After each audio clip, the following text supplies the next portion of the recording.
Oh dear Neptune, it's the day we've been dreading!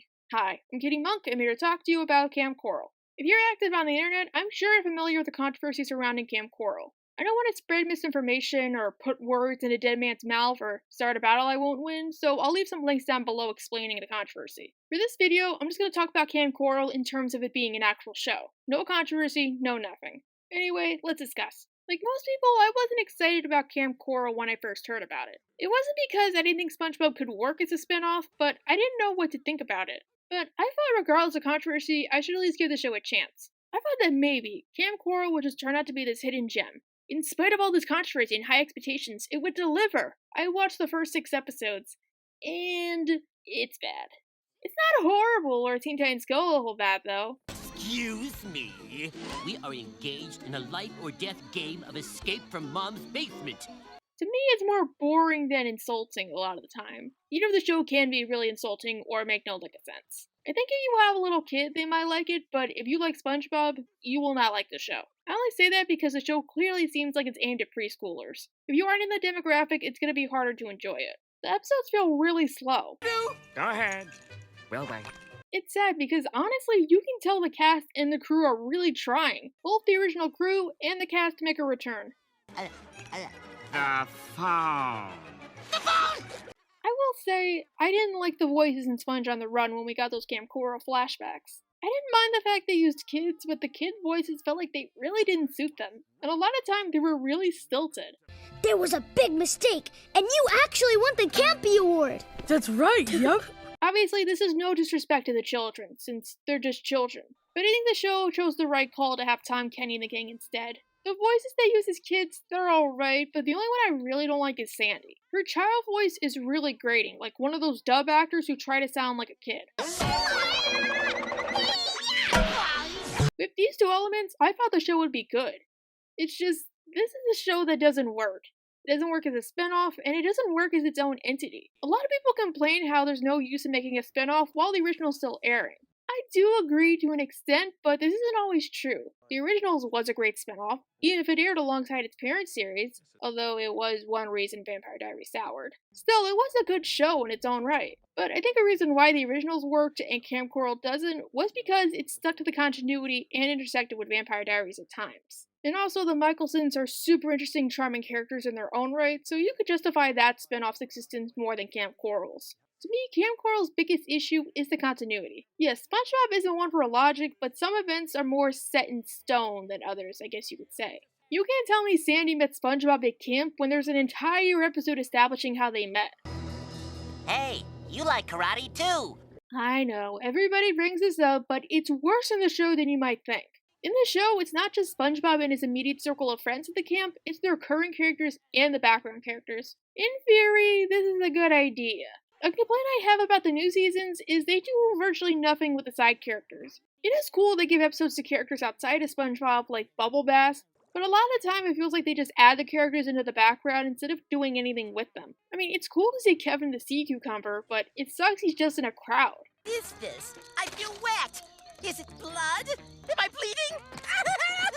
Kamp Koral features a lot of background characters as SpongeBob's campmates. In principle, this is cool, but it makes no sense. Craig Mamelton is there, but that makes no sense considering the circumstances and how he met SpongeBob. Craig Mamelton.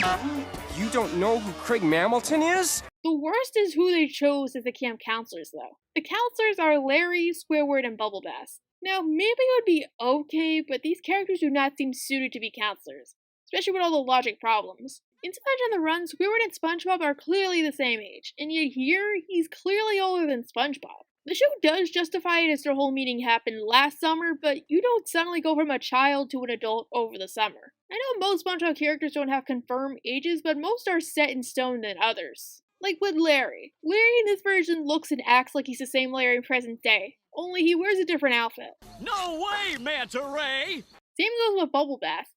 Bubble Bass is portrayed as the same age as Patrick and SpongeBob in the show. Patrick even has playdates with Bubble Bass. And yet he's a counselor. When you get somebody else to fulfill that role, like a character made for the show, I'll get to Narlene and Nobby, don't you worry. But while we discuss fan service, I will get the crew props for including Easter eggs. So kind of like the background characters, most of them are just there because. Cool for a rewatch bonus, but nobody really does anything with them besides show them. These logic problems aren't the biggest logic problem, though. The worst is how the show tries to justify them. The worst episode thus far is Kitchen Sponge. The episode reveals SpongeBob somehow knows to make Krabby Patties, even if the Krusty Krab doesn't exist yet and that is their main staple. Plankton, the camp chef, and the best character in the show, next to Old Man Krabs, gets SpongeBob's help in the kitchen. Bunch of money. I'll go to college, and then I'll take over the world! As time goes on, SpongeBob reveals to Plankton he has a secret recipe, but thanks to Sandy, the recipe gets burned to cinders. The episode, while it has problems, doesn't compare to the main one, and that is the big twist at the end. Safely rediscovered in the future. Good work, little Sandy. I knew sending you to Kamp Koral was the right thing to do.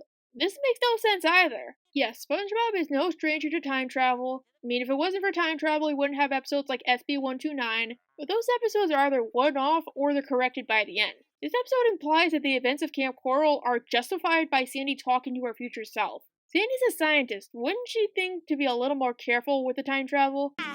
Mission accomplished, timeline preserved. Now everything can continue just the way it's always been. And this doesn't fix any of the retcons either. Brenderfo established Eugene made the formula, not SpongeBob. So did Sandy just go and change that episode? Tia the Tree Dome established how Sandy met SpongeBob. So did she pull a Captain America and change that too? They should have changed it to, "Past Sandy, be careful of catastrophic changes," or go with it takes place in kind of an AU. Sorry if it sounds like I'm ranting, but that scene just really came out of nowhere. And the scenes with future Sandy take place in 2D. Oh yeah, I forgot to talk about the animation. Honestly, the animation isn't bad. It's kind of like the show where it's more meh than good, though. It's bad when they do close-ups of the characters, but I like the designs, even if they look too fuzzy at times. The motion, yeah, it's not something I write home about, though. The worst, though, are the backgrounds. Indoors, it's no issue. When they're outdoors, like in Jellyfish Fields or the water, it looks half-finished with no details. Like, they forgot to render it, or they took the backgrounds for a cheap video game. Mommy! I'm too young to be unwrapped! Well, that takes care of Kamp Koral. But I think I'm forgetting somebody. Somebody important. Oh yeah, Nobby and Arlene! I didn't like these characters when I first heard they'd be in the show, and I still don't like them. No, I think a spinoff shouldn't just have characters from that one parent show. If nobody likes the characters from that parent show, no way they'd like a spinoff based on them. Besides, it helps to give a show its own identity. Some of the characters they add, like the nocturnal fish, are cute characters. But Nobby and Arlene try and fail. They have cute designs, but their appearances don't match up with their personalities. They're these two hillbilly kids who live near Kamp Koral, and they have these wild, crazy schemes to scam the main cast. I am no stranger to villain characters. My favorite characters usually are villains. I mean, that's why I love Plankton and Mr. Krabs. Only Nobby and Arlene have no redeeming qualities, no charm, and they aren't funny and they just burn time. All the scenes with them feel like they take 20 minutes longer than they need to be. Besides, there's no reason for them to really be there unless they're campers. Aren't strangers forbidden from entering camps? Wouldn't Mr. Krabs hate to have a lawsuit on his hands? It's like whenever they appear, the cast just takes a nosedive. Like they drank river water and got stupid. I don't mind it for the kids, since they're kids and SpongeBob isn't the brightest bulb on the tree. But Mr. Krabs? Their first episode involved Arlene preparing candy for the kids, and sending them into a sugar rush. The only way to reverse it is to have Mr. Krabs find Arlene's device. Mr. Krabs, who loves money and has likely seen a situation before. You don't think maybe he'd get suspicious and put the pieces together? Nobby's okay, but Arlene? She's like seasonal Rod Patrick Star meets the salesman from Chocolate with Nuts. But with no charm. Okay, I think I covered all my bases now. The sad part is, I see this runoff lasting. I mean, I don't think it's going on for years and years, but I definitely see a second season in the works. Even if there's tons of backlash, Kamp Koral seems destined to do great in terms of merchandise, which is what most networks look for nowadays. I wouldn't be surprised if this becomes the next Teen Titans Go. Everybody hates it, or at worst they're bored by it. Nobody asked for this, nobody wants it to continue, but because parents will buy tons of merchandise, Nick has justification for extending it as long as they want. Do you want to see a demonstration of what'll happen to Kamp Koral? That's it, boys! Keep that gelatinous gold a-flowing!